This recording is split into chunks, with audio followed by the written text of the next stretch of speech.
Good morning, Facebook. This is Barney Cohen. It's Saturday, and it's the Saturday before Christmas. I'm in Seattle. It's a gray day outside, but I'm in a great mood. So we'll get right to what we're doing this morning. Instead of answering your questions, which I've been doing for a while, I am going to start a series called Barney's Business Basics. And the purpose of this series is to present what I know about running a business. I'm going to cut it up into a whole bunch of small lessons. I envision at least 50 of them. I bet you by the time I'm done, it'll be closer to 100. I'm going to go slowly through what it is I know. So I'm calling this a slow-moving masterclass. It's free to anybody who's in Double Your Sales with Barney Cohen. So there's no extra charge for this. In the very near future, I'm going to start putting these up on YouTube, and so you can always look at them on YouTube as well as looking at them here on Facebook. So this is a sum total of what I've learned about running a business, and the difference between this and the things I charge for is there's no worksheets and there's no interactivity. I don't respond to you. I don't give you feedback. I'm just presenting this stuff. However, if you're in the group Double Your Sales with Barney Cohen, then you can ask me questions unlimited. And so if there's things that I present that are of interest to you or you'd like to continue the discussion, please just either post in Double Your Sales with Barney Cohen, or you can send me an email, which is barney@runmybusinessbetter.com. Okay, here we go. Barney's Business Basics number 1. Where I start in business is I say, what the heck is this thing? And so that's where I'd like to start with my presentation about how to run a business. I'm going to ask the question, what is a business anyway? I mean, what the heck is this thing? And I think the definition is important because the definition gives us clues about how to approach the business. So if you were to Google what is a business, or you were to ask 10 experts what a business is, you'd probably get lots of different answers. And we have different names for businesses. We call them organizations, we call them companies, we call them my job, we call it work. We call it a lot of different things. And one of the problems with using so many different names to mean going to work is that sometimes we don't communicate well because we mean something a little different. A job is something different than an organization. An organization may be something different than a company. And so it's important to define what a business is if we're going to go to work on our business. So the concepts that I'm going to present here, I'm going to use over and over and over again, and this is my version of starting at the beginning. Without going into all of the work I've spent to get to this definition has probably been 10 or 20 years in the making, but here's my definition of a business. A business is an organization that consistently sells something or some things for a profit. It's nothing more and it's nothing less. All these things in this definition is important. I've spent years upon years upon years of whittling this thing down so that it is just the essence. I'm going to repeat it one more time, and then I'm going to talk about the definition a little bit. A business is an organization that consistently, meaning over and over again, consistently sells something or some things for a profit. So if we break that down, we find that there's things in here that need to be explained, and they need to be explained so that you know how I'm using it and you understand what I'm talking about. The first is the word organization. Organization is how things are put together. It's particularly a look at how the people in an organization are put together. Organization can also refer to the work that's done, the way the work gets done. So basically, an organization is all the people that are working on the business and how they relate to each other.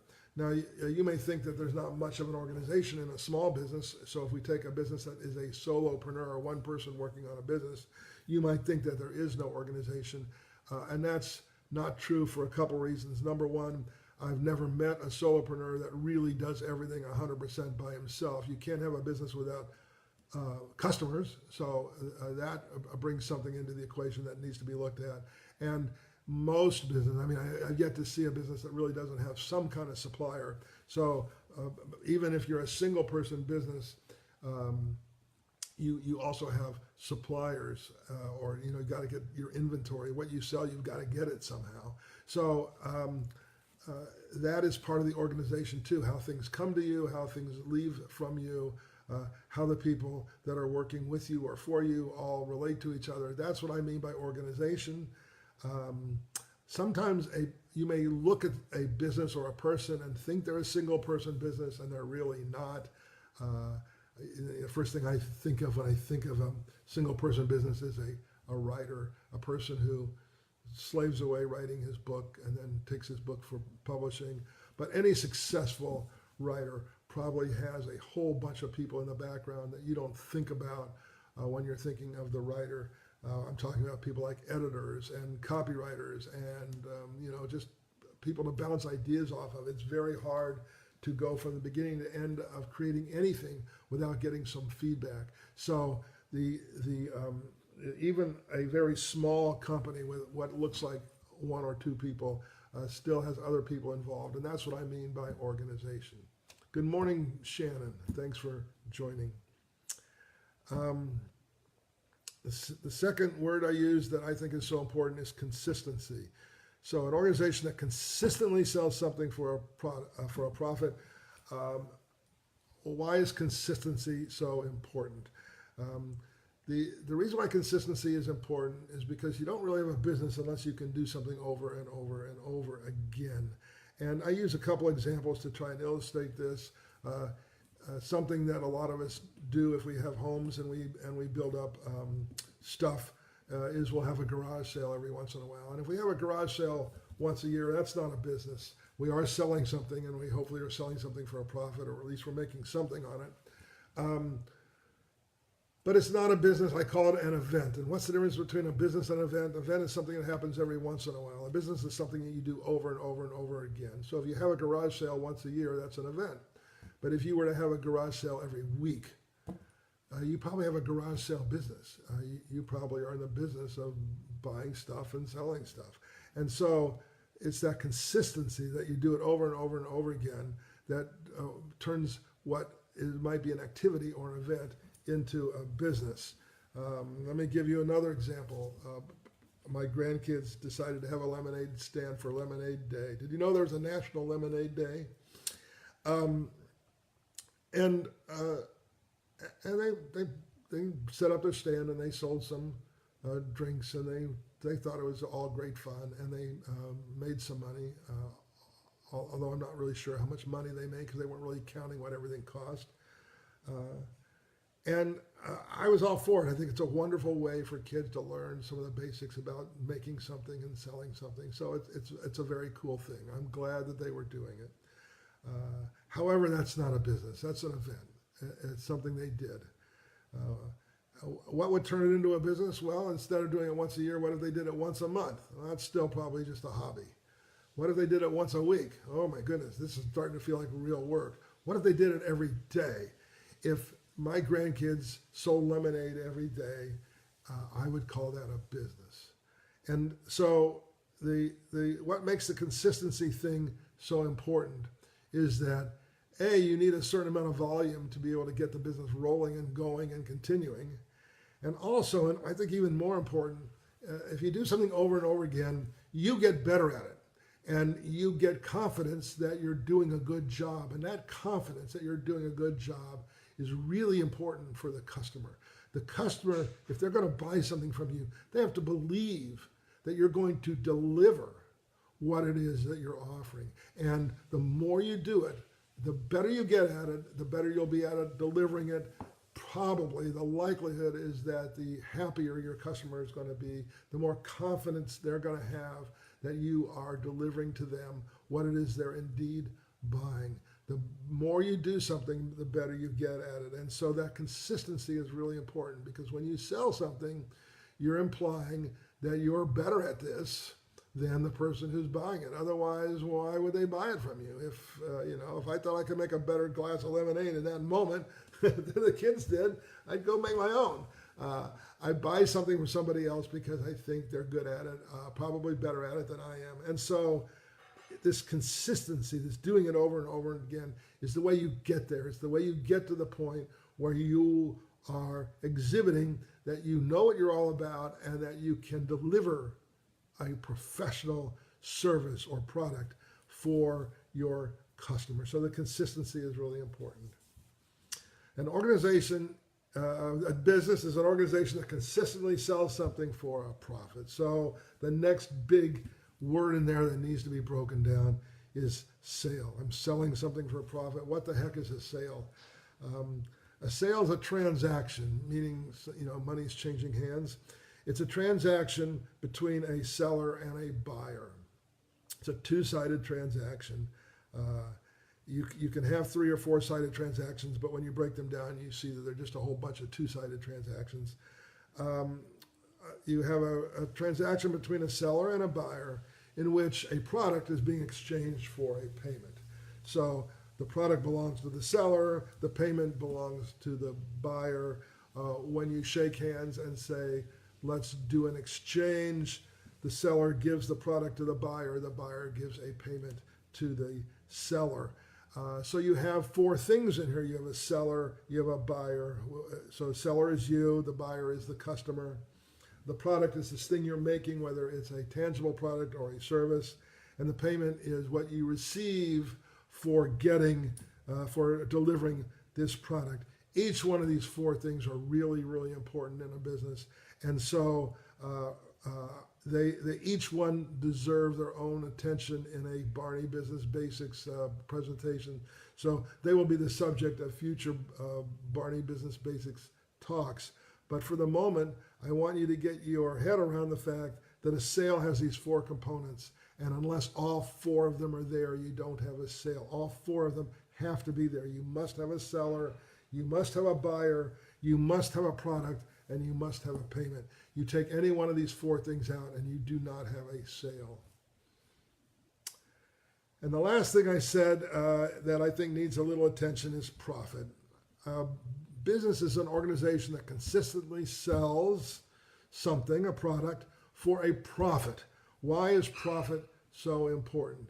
A lot of people don't understand profit very well, and a lot of people get caught up in the word. They'll say, well, what about a not-for-profit?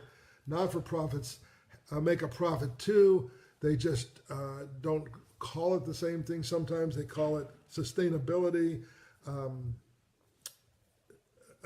But if a not-for-profit doesn't earn some income somewhere, somehow, they can't continue to stay in business. Not-for-profits close down because they just don't have the funds to operate. So when we apply this concept to organizations that are not-for-profits, we want to ask ourselves, is this a business? And that's another whole Barney Business Basic we're going to deal with later, the difference between a profit and a not-for-profit. But I think the concept applies to any business, whether it's a profit business or a not-for-profit business. The important point here is that the profit is what allows the business to continue. Why have a business if it's going to go out of business? I mean, that's a real shame to have a business that lasts 3 days and then it goes out of business because you're not making any money. So the easiest way to think of this is that profit is like your future investment. On the day you open your business, the money that you need to open your business is called an investment. So it's your initial capital. It's what you start a business with, and that comes from your pocket or wherever you can scrounge up the money. When people talk about starting a business, I counsel anyone who will listen to me to try and start a business for as little money as possible. That makes the going of the business a lot easier. There's less baggage, there's less weight to carry. But once you get your business going, you need to make a profit. And the reason you need to make a profit is that the money that you need to continue the business has got to come from somewhere. And the only reasonable place for it to come from is from your sales. Anything else is not sustainable. You can't keep it going. If you don't make profit from your sales, then where do you get the money to buy new equipment, rent a building, buy inventory, all the stuff you need to run a business? It has to come from somewhere. They talk about cash being the lifeblood of a business. It is. You run out of cash and you're not going to be able to continue running a business, running your business. Where does that cash come from? Well, the only reasonable place for it to come from is from a profit. And so this is why it's so important. It's a way of investing in yourself. It's a way of making sure that you have enough money tomorrow to operate. And so again, I'm going to try and sum that up. Your initial investment comes from wherever you can find it. But your ongoing investment, the money that you need to keep the business going, comes from making a profit. So let me give you one example. Let me pull up my grandkids again in their lemonade stand, and let's put some hypotheticals on it. Let's assume, just to make the math sort of easy, that they're selling their glass of lemonade for 75 cents, and it costs them $1 to make it. Now, they probably don't know that it costs them $1 to make it, and I hope it doesn't cost them $1 to make it, but I'm just making up some numbers. So let's say it costs them $1 to make a glass of lemonade, and they start selling it for 75 cents because they noticed that somebody down the street is selling it for $1 and they wanted to be cheaper, and they thought they'd get more business that way, and they did get lots of business. But there was a problem. Every time they sold a glass of lemonade, they were a quarter in the hole, and the only way they could keep their lemonade stand going would be to go back to their piggy bank and take a quarter out for every single glass of lemonade they sold. Well, they figured that out after a day. Hopefully they figured that out after an hour, and they went, well, this isn't working. We would be better off selling at $1 and not having to go back and raid our piggy bank every time we sold a glass of lemonade. And so after a day, they raised their price to $1 and say, and they may have changed the name. They may have called it Super Duper Ultra Lemonade, and they decided to charge $1. So now they're charging $1, and they no longer have this problem of running back to their piggy bank every time they sell a glass of lemonade. It costs them $1 to make. They get $1 in, and they just can tread water, and life is good. But the problem is life isn't good because things cost money that they don't expect. Let's say that they've got a lemonade stand, but it's cloudy outside, and the heavens open up, and it starts raining. So now they've got to get an umbrella or a canopy, or they got to get something to protect their lemonade stand, or else it'll all get ruined. So they go out and buy a canopy for their lemonade stand, and that solved the problem of the lemonade stand being ruined by the rain. But they had to go back to their piggy bank, or their mom and dad, that's probably their piggy bank, and ask for the money.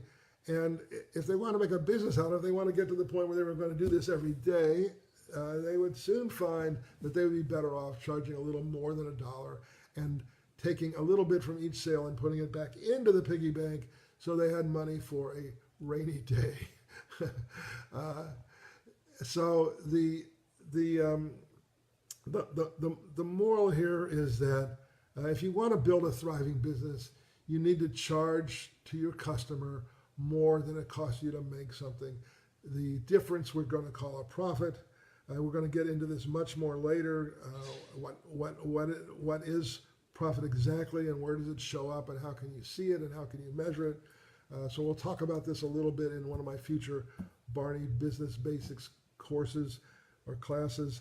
But for right now, I just want to make the point that you need profit as a way of ensuring, contributing to and hopefully ensuring the sustainability of your business. The money that you're going to spend tomorrow has to come from somewhere, and profit is by far the best way to do it. If you do a good job and if you give good measure, the customer will pay your price as long as they think it's a reasonable price. And I think most people walking down the street could afford either 75 cents or $1 or $1.25 for a nice glass of lemonade, particularly if the 3 grandkids that are out there selling it have huge smiles on their faces and little angelic halos above them, and everybody who buys a glass of lemonade thinks they've been blessed by doing business with these three young children. So let's bring that back to my definition, and that's where we're going to end this very first Barney Business Basics. I like to start with defining what I'm doing. So we're defining the whole thing, the whole enchilada here. What is a business? A business is an organization that consistently sells things for a profit. The reason why using these words is so important, it allows us to now dig in to the concepts that make the business go. The concepts are organization, consistently selling, and all the components of a selling. Something, what is that? That's a product. What is it that I'm selling? And a profit talks about the money part of the business and how all that works. And so, so we can now start down a journey of digging into each one of these areas of a business and get more comfortable with them and learn more about each one of them. And that's what we'll do in future Barney Business Basics. So this was Barney Business Basics number 1, and next Saturday I will present you with Barney's Business Basics number 2. And I'm going to do this every Saturday for quite a while, and it will all add up into what I'm calling a slow-moving masterclass on how to run a business. And if you pay attention to this stuff week after week, you will get to the point where you are doing a great job of running your business or starting your business. That's it for today. I will see you tomorrow with my big idea for the week.